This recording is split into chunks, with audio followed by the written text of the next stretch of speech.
let's let's talk about a healthy way to, because I want to give you guys actionable advice, right? I mean, like when I started broadcasting the show, I mean, the whole point was to help you guys avoid making a train wreck out of your life.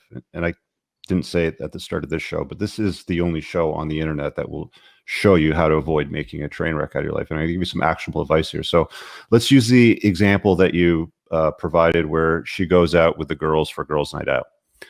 Mm-hmm. So she's got all dressed up. She's got her little black dress on. She says, "Hey, Paul, I'm going out with the girls tonight." Let's assume that you're in a conventional monogamous relationship. "Hey, Paul, I I'm going can't out with answer the the way I girls want to tonight."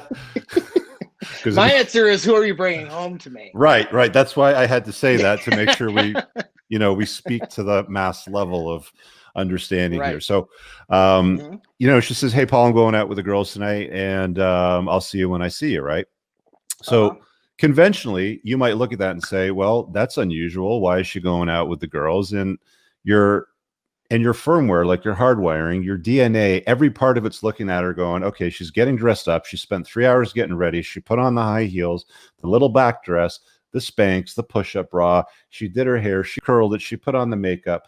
She's getting ready to market herself," is what your DNA is starting to say.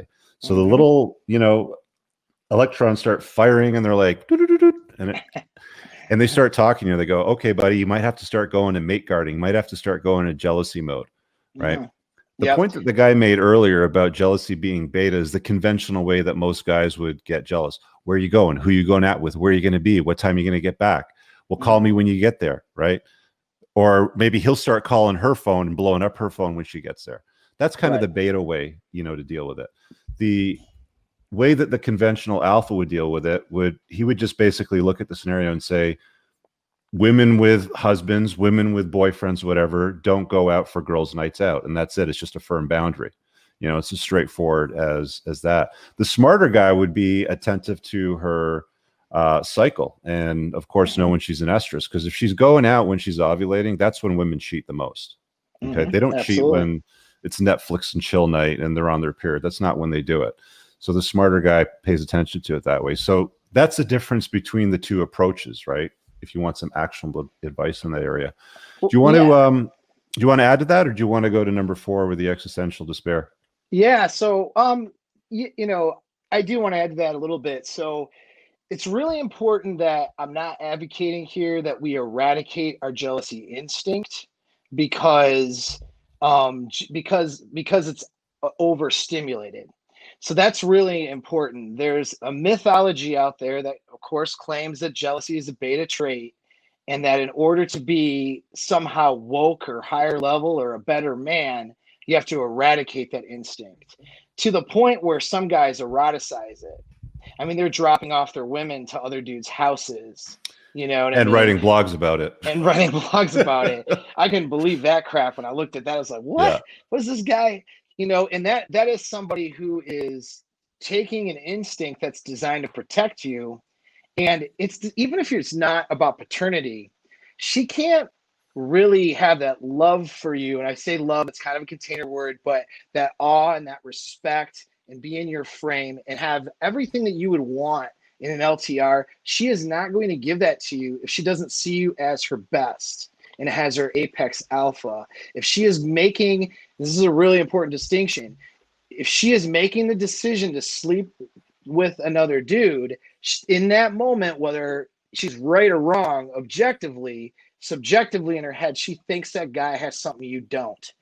Guys, we can sleep with somebody that is half as hot and she fell asleep, drunk next to a dumpster, and we're going to sleep with her because we're men. We just spread seed. That's our strategy. Women, though, are hypergamous. They're always looking to level up. If they see you as her apex, I mean, there's certain circumstances like that are outliers, like revenge cheating or circumstantial cheating when a guy is gone for a long time, stuff like that. But generally speaking, if she is with somebody and she decides to sleep with someone else instead of the guy she's with, it's a statement that that guy has something better or something that her partner doesn't have. So that is a direct threat to your alpha frame as a man, a direct threat to who you are, And that is a recipe for destruction and failure in a relationship, which is why when we talk about harem stuff or polygamist, which is the male, driven version of it, I'm not one who ascribes to being okay with your woman sleeping with other men, because the way that they select is different than the way that men select, the way That's we correct. make, and so that's very destructive for them to do that. And so we want to use our jealousy instincts to our advantage, but we have to have control over it by recognizing we're on overdrive. And our tendency is going to want to do avoidance behaviors to not face it, or to fall into nihilism because it's so despairing. We can now get an existential despair, okay?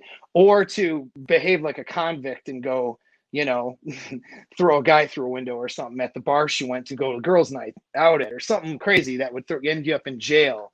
We can't do those things. We have to do something much different than that. And that's Here's the a, alpha man will have that control. What's that? Yeah. Here's a comment from one of the channel members. He said, interesting topic on the beta moves when women step out of frame and men are looked at as weak for confronting them. They're only looked at as weak if she wakes up in the morning and looks at this guy as he's not my best choice. If a man stands up and says a woman with a husband doesn't go out for girls' night out and she stays there, it's fine. She's only going to call him weak or controlling or abusive if she doesn't see him as his best choice. If she sees him as his best choice, can be, you know what, you're right, I shouldn't be doing that. That's not what married women do. I'm going to stay here with you tonight, or we're going to go out and do something else together. Now, if she goes out on her own, if you don't want to look weak, fine. She goes out on her own. You set the boundary. She stepped outside of that boundary. Have her shit in bags on the front porch with the locks changed when she gets back. Or go out yourself and do whatever you want. It's entirely up to you. But disappear for a weekend. Or disappear for a weekend and soft next her for a bit, whatever. But yeah, it's a good point to kind of hit on.